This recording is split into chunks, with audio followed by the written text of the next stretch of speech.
दोस्तों, आज जो कहानी मैं आपको एक्सप्लेन करने जा रहा हूँ वो एक रियल स्टोरी पर बेस्ड है और एक बहुत ही मुश्किल टाइम में सर्वाइवल की स्टोरी है। ये मूवी आपको नेटफ्लिक्स पर मिल जाएगी जो कि हिंदी में अवेलेबल है। तो चलिए बढ़ते हैं स्टोरी की तरफ। बात है 1910 की। यहाँ हमें दो कैरेक्टर्स को दिखाया जाता है। एक का नाम कैप्टन आइनर है और दूसरा आइवर जो कि एक मैकेनिक है।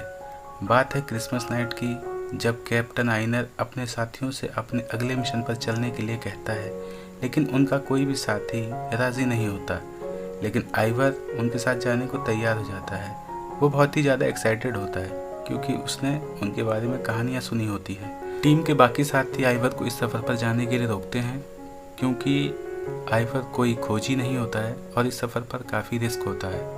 असल में इस मिशन में कैप्टन को कुछ सबूत लाने हैं जो कि ये भी साबित कर देंगे कि ग्रीनलैंड डेनमार्क का हिस्सा है, क्योंकि अमेरिका उस पर अपना कब्जा करना चाहता है। अब अपने सफ़र की शुरुआत करने के लिए ये दोनों तैयार हैं और देखते हैं कि सामने एक बर्फ़ की चढ़ाई है जो कि ये मिलकर पूरा करते हैं। वो दोनों टेंट लगाकर रात को आराम कर रहे थे और कुत्तों को बाहर बांध दिया। आइवर कैप्टन को बताता है कि वो उनसे कितना प्रभावित था। लगभग 1 महीना बीतने के बाद भी इनका सफ़र जारी रहता है। रास्ते में तूफ़ान आ जाने की वजह से उनको रुकना पड़ता है और ये लोग कैंप में आराम कर रहे होते हैं। तभी आइवर कैप्टन से पूछता है कि जो टीम उनसे पहले आई थी उसका क्या हुआ। तो कैप्टन आइवर को बताते हैं कि उसमें से कोई भी नहीं बचा, लोगों की बर्फ़ में जमने से मौत हो गई। उन लोगों ने डायरी में सफ़र के बारे में काफ़ी कुछ लिखा और लोकेशन भी मार्क कर दी ताकि और कोई अगर इस सफ़र को करना चाहे तो उसकी हेल्प हो सके। अगली सुबह आइवर काफ़ी खुश था इस सफ़र पर आकर। इस खुशी में वो अपनी स्लेज जोर से चलाता है और कंट्रोल नहीं कर पाता, जिससे कि स्लेज बर्फ़ के गड्ढे में गिर जाती है और इसी कारण इनका काफ़ी सारा सामान और एक कुत्ता खाई में गिर जाता है। सफ़र की शुरुआत में ही ये लोग अब काफ़ी कुछ खो चुके हैं। बचा हुआ सामान और स्लेज लेकर ये लोग आगे बढ़ते हैं। अब तक 48 दिन बीत चुके हैं। अब ये लोग एक झील के किनारे रुकते हैं और आइवर कैप्टन से पूछता है कि हम ये सब क्यों कर रहे हैं, आखिर हमें ये सब करने की ज़रूरत क्या है, हम वापस भी तो जा सकते हैं। जिस पर कैप्टन कहते हैं कि हम ये सब अपनी कंट्री के लिए कर रहे हैं और ऐसा करना किस्मत की बात होती है। अब ये लोग टेंट में आराम कर रहे होते हैं और आइवर कुछ फ़ोटोज़ को देखता है क्योंकि इसके अलावा और कुछ नहीं होता इनके पास करने को। वो उन फ़ोटोज़ में लड़कियों को कुछ नाम दे रहा होता है।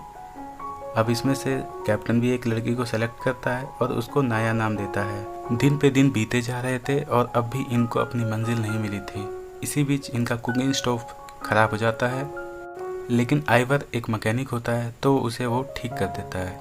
अब इनका खाना भी ख़त्म हो रहा था, साथ ही कुत्तों का खाना तो पहले ही खाई में गिर चुका था। इसलिए ये लोग एक कुत्ते को मारकर बाकी कुत्तों को खिला देते हैं ताकि इनका सफ़र जारी रहे। सफ़र के 84 दिन बीतने के बाद भी इन्हें अपनी मंजिल नहीं मिली थी। अब आइवर कैप्टन से पूछता है कि हम लोग हार कब मानेंगे और वापस चलेंगे, जिस पर कैप्टन बोलते हैं कि कभी नहीं। आखिरकार इनको इनकी मंजिल मिल जाती है और ये लोग एक पत्थरों से बने टीले तक पहुंचते हैं जहां सबूत रखे होते हैं। अब ये लोग काफ़ी खुश होते हैं, लेकिन इनकी हालत काफ़ी ख़राब हो चुकी थी क्योंकि इनके पास खाना भी नहीं बचा था और साथ ही डॉग्स भी कम हो गए थे। इन्हें नहीं लगता कि ये लोग वापस पहुंच पाएंगे।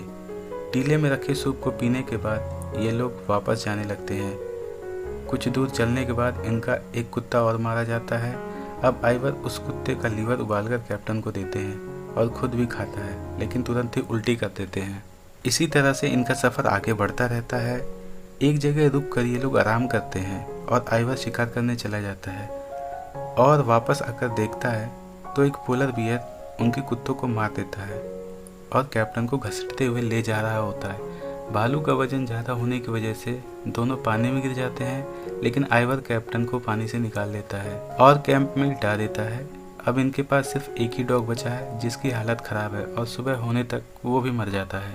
सुबह हम देखते हैं कि कैप्टन स्लेज को तोड़ के जला रहा होता है क्योंकि अब कुत्ते नहीं बचे हैं उसे खींचने के लिए, तो स्लेज किस काम की। अब तक 5 महीने बीत चुके हैं और इनका सफ़र जारी रहता है। यहाँ हम देखते हैं कि कैप्टन भी अपनी हिम्मत हार चुके होते हैं।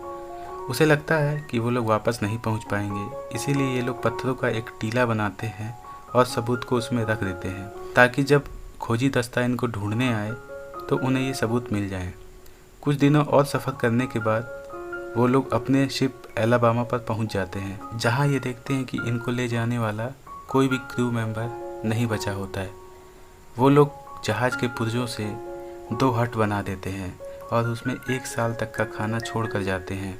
वहीं दूसरी तरफ हमें दिखाया जाता है कि इनके साथियों से पूछताछ हो रही है कि आखिर वो कैप्टन के लिए वहाँ क्यों नहीं रुके। तो वो भी बताते हैं कि समुद्र जमने लगा था और अगर ये लोग वहाँ से सही टाइम पर नहीं निकलते तो ये खबर देश में कभी पहुँचती नहीं, क्योंकि कैप्टन सही टाइम पर एलाबामा पहुँचे ही नहीं। अब हमें 242वां दिन दिखाया जाता है। यहाँ कैप्टन और आइवर काफ़ी परेशान हैं। ये लोग समझ नहीं पा रहे कि ये लोग और इंतज़ार कैसे करें। रात में कैप्टन एक सपना देखता है कि उस टीले को एक भालू बर्बाद कर दिया है और सारे सबूत बर्बाद हो गए।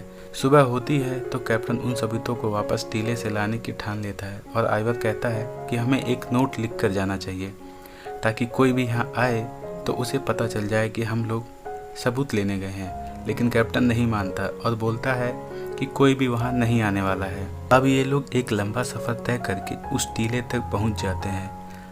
यहाँ हम देखते हैं कि कैप्टन का सपना सच होता है, लेकिन सबूत अब भी सेफ होते हैं। ये लोग वापस फिर अपना सफ़र शुरू करते हैं और काफ़ी दिनों के बाद हट्स पर पहुँच जाते हैं।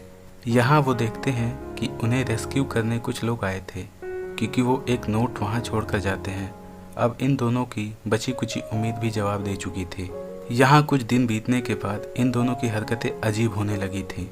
कैप्टन का दिमाग काम करना बंद कर देता है और ऐसा होता है जब आपके पास कोई उम्मीद न बची हो।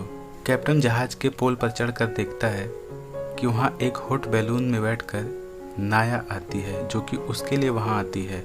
अब दोनों रोमांस कर रहे होते हैं। आइवर ये सब देखकर हैरान होता है, क्योंकि ये सब कैप्टन का वहम होता है। कुछ दिन ये लोग वहम में ही गुजार देते हैं। अब तो आइवर का भी दिमागी संतुलन खो रहा था।